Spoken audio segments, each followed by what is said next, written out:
Hello students, मेरा नाम है अभिषेक वर्मा और स्वागत है आपका हमारे चैनल स्टडी क्लास पे। तो स्टूडेंट, जैसा कि आपने थंबनेल में देख लिया कि हम डीएलएड के प्रथम वर्ष के विषय समसामयिक भारतीय समाज में शिक्षा का गेस्ट पेपर मॉडल प्रश्न पत्र आपके सामने लेकर आए हैं।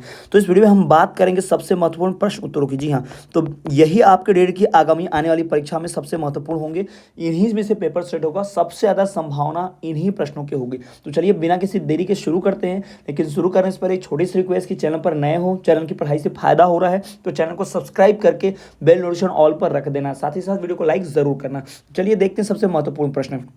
तो पहला इकाई 1 जो कि भाई यूनिट 1 जो है वहां से आपको पूछेगा। ये जो यूनिट 1 से एक सवाल जो आपको पूछ सकता है वो कौन सा सवाल होगा, देख लीजिए। सबसे पहला यहां से पूछेगा भाई कुछ इंपॉर्टेंट सवाल में से एक कि भाई शिक्षा का महत्व क्या है। क्या देखिए, सबसे इंपॉर्टेंट यही कि शिक्षा का महत्व, शिक्षा का महत्व पूछेगा आपसे। ठीक है, शिक्षा का महत्व क्या है। ठीक है, ये सबसे इंपॉर्टेंट, शिक्षा का महत्व क्या है। ठीक है, ये बहुत इंपॉर्टेंट प्रश्न है। या फिर शिक्षा क्या है, ऐसा भी आपको पूछ सकता है कि शिक्षा क्या है, शिक्षा क्या है।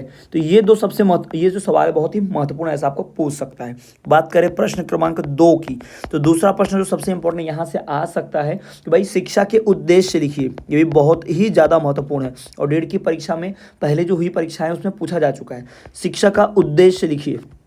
ठीक है, बहुत ही महत्वपूर्ण है ये, शिक्षा का उद्देश्य लिखिए। ये बहुत ही महत्वपूर्ण है, इसको ध्यान रखिएगा आप, शिक्षा का उद्देश्य लिखिए। वहीं बात करें प्रश्न क्रमांक 3 की, चलिए तीसरा प्रश्न जो यहाँ से सबसे ज़्यादा पूछ सकता है उसमें आप ध्यान रखेंगे कि सर्व शिक्षा अभियान पूछेगा, या फिर हो सकता है कि आपको पूछ दे कि शिक्षा के निजीकरण की बात की जाए या शिक्षा की दृष्टि से राज्य के 2 मुख्य महत्व। यानी आपको यहाँ कुछ ऐसा पूछेगा जिसमें शिक्षा का लेना देना निजी संस्थान से हो। याद रखिएगा, शिक्षा जो है वो उसका निजीकरण या शिक्षा जो है वो निजी संस्थानों में कैसी है उसकी बात, निजी संस्थानों की बात हो जाएगी या उसका निजीकरण करने की बात होगी।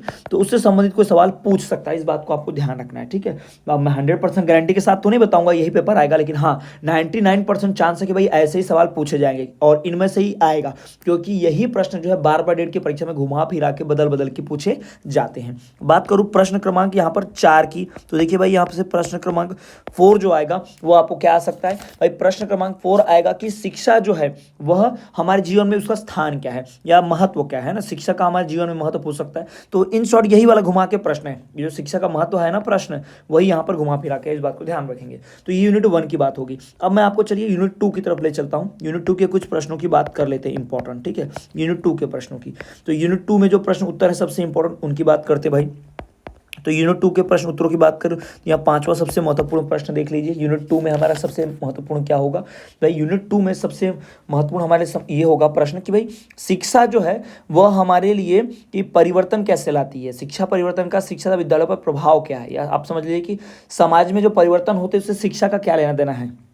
यानी कि सामाजिक परिवर्तन पर शिक्षा का प्रभाव, सामाजिक परिवर्तन, सामाजिक परिवर्तनों पर शिक्षा का प्रभाव। ठीक है, सामाजिक परिवर्तनों पर शिक्षा का प्रभाव, ये आपको ध्यान रखना है भाई कि शिक्षा का प्रभाव क्या पड़ता है। ठीक है, ये आप ध्यान रखिएगा कि ऐसा प्रश्न पूछेगा कि समाज में जो परिवर्तन हो रहे हैं, समाज में चीज़ें बदल रही हैं, उसका प्रभाव क्या है, उसका क्या असर पड़ने वाला है, उसकी हम बात करने वाले हैं ना, शिक्षा का। तो ये आपको ध्यान रखना है कि सामाजिक परिवर्तनों पर शिक्षा का क्या प्रभाव पड़ रहा है भाई। तो शिक्षा का जो प्रभाव है उनकी बात यहाँ चल रही है। तो शिक्षा जो है समाज पे बहुत अलग अलग प्रभाव डालती है। इसके लिए आप मेरा वीडियो देख सकते हैं, इस पूरे इकाई का, इस पूरे विषय का प्लेलिस्ट बनी है, वहाँ से आपको समझ में आ जाएगा। साथ ही साथ आप इसमें एक और प्रश्न बहुत महत्वपूर्ण यहाँ से जुड़ सकता है, वो कि भाई कि धर्म एवं शिक्षा जो उनका क्या संबंध है, धर्म एवं शिक्षा का संबंध। ठीक है, अब इसके चांसेस थोड़े कम ही हैं, लेकिन हाँ फिर भी मुझे लगता है कि ये शायद आ जाए। धर्म एवं शिक्षा का संबंध आपको पता होना ही चाहिए। ठीक है, धर्म और शिक्षा का क्या संबंध है, ये सवाल भी बहुत महत्वपूर्ण है, आ सकता है। ठीक, अगला सवाल देखिए यहाँ से प्रश्न क्रमांक 7वां। अगला सवाल यहाँ पर क्या होगा भाई, कि अगला सवाल होगा कि शिक्षा का आधुनिकीकरण किस प्रकार हो सकता है, शिक्षा आधुनिकीकरण करने में कैसे सहायक है। शिक्षा जो है वो आधुनिकीकरण यानी कि मॉडर्न बनाने में, शिक्षा जो है वो आधुनिकीकरण में कैसे सहायक है। ठीक है, कैसे सहायक है, शिक्षा जो है हमें कैसे हेल्प करेगी मॉडर्न बनाने में, ठीक। शिक्षा आधुनिकीकरण में कैसे सहायक है, ये हमें ध्यान रखना है कि कैसे हमें भाई सहायता करेगी हमें आधुनिक होने में। तो ये आपको ध्यान रखना है कि सामाजिक परिवर्तनों पर शिक्षा का प्रभाव क्या है, धर्म एवं शिक्षा का संबंध क्या है, और शिक्षा आधुनिकीकरण में कैसे सहायक है। तो ये हो गए यूनिट 2 के क्वेश्चन आंसर। जी हाँ, ये 2 यूनिट के क्वेश्चन आंसर्स हो गए। चलिए अब हम बढ़ते हैं यूनिट 3 की तरफ। हम बात करेंगे सीधा किसकी, यूनिट 3 की। तो यूनिट 3 के क्वेश्चन आंसर्स की बात करते हैं। तो यूनिट 3 के अगर सबसे महत्वपूर्ण प्रश्न उत्तरों की बात करें तो भाई इसमें सबसे इंपॉर्टेंट आने वाला है संविधान से जुड़ा हुआ प्रश्न। इस बात को ध्यान रखिए। जी हाँ, संविधान से जुड़ा हुआ, गारंटी के साथ देता हूं, एक सवाल संविधान से जुड़ा हुआ आएगा ही आएगा। जी हाँ, भारतीय संविधान में शिक्षा का महत्व या भारतीय संविधान में शिक्षा का स्थान, ठीक है, ये हमें ध्यान रखना है कि यहाँ से संविधान से जुड़ा सवाल आना है, गारंटी है 100%। भारतीय संविधान में शिक्षा के जो प्रावधान है उनको बताइए, भारतीय संविधान का जो शिक्षा से लेना देना है वो बताइए, या फिर भारतीय संविधान द्वारा मूल कर्तव्य हैं जो मौलिक अधिकार हैं वो भारतीय संविधान से संबंधित पूछेगा। क्या पूछेगा, आपको मूल कर्तव्य पूछ सकता है, जो हमारे फंडामेंटल ड्यूटीज मूल कर्तव्य है ना, या फिर हमें पूछ सकता है भाई नैतिक मूल्यों को पूछ सकता है, हमारी नैतिक मूल्य यानी फंडामेंटल ड्यूटीज को पूछ सकता है, ध्यान रखिएगा। तो भारतीय संविधान से जुड़ा हुआ एक प्रश्न आएगा गारंटी के साथ, ठीक। दूसरा प्रश्न देखिए भाई, प्रश्न क्रमांक 9। प्रश्न क्रमांक 9 यहां से क्या आ सकता है कि भाई यहां पर कोठारी कमीशन से जुड़ा हुआ सवाल आएगा। कोठारी कमीशन, जी हाँ, कोठारी कमीशन से जुड़ा हुआ सवाल आएगा कि कोठारी कमीशन जो है उस पर एक लेख लिखिए, या फिर कोठारी कमीशन की शिक्षा नीति पर बताइए। भाई कोठारी कमीशन ने क्या शिक्षा नीति बताई, ये ध्यान रखिएगा। तो कोठारी कमीशन मोस्ट इंपॉर्टेंट है, यहाँ पर देख लीजिए, इसने ना मोस्ट इंपॉर्टेंट है कोठारी कमीशन, उससे सवाल पूछेगा ही पूछेगा, इसको ध्यान में रखिएगा। उसके बाद बात करें प्रश्न क्रमांक 10 की। तो भाई यहाँ प्रश्न क्रमांक 10 की बात कर लो, तो यहाँ से एक सवाल राष्ट्रीय शिक्षा नीति पर पूछेगा, 100% गारंटी के साथ दे रहा हूँ। एक सवाल राष्ट्रीय शिक्षा नीति पर पूछेगा ही पूछेगा, याद रखिए। राष्ट्रीय शिक्षा नीति बताइए, राष्ट्रीय शिक्षा नीति पर एक लेख लिखिए ना, राष्ट्रीय शिक्षा नीति की विशेषताएं बतलाइए, है ना, इसके ऊपर एक सवाल पूछेगा ही पूछने वाला है गारंटी के साथ। तो इसको आपको ध्यान रखना है, राष्ट्रीय शिक्षा नीति को, कि भाई राष्ट्रीय शिक्षा नीति से जुड़े हुए सवाल आ सकते हैं, इसके बारे में पूरा पढ़ कर जाइएगा।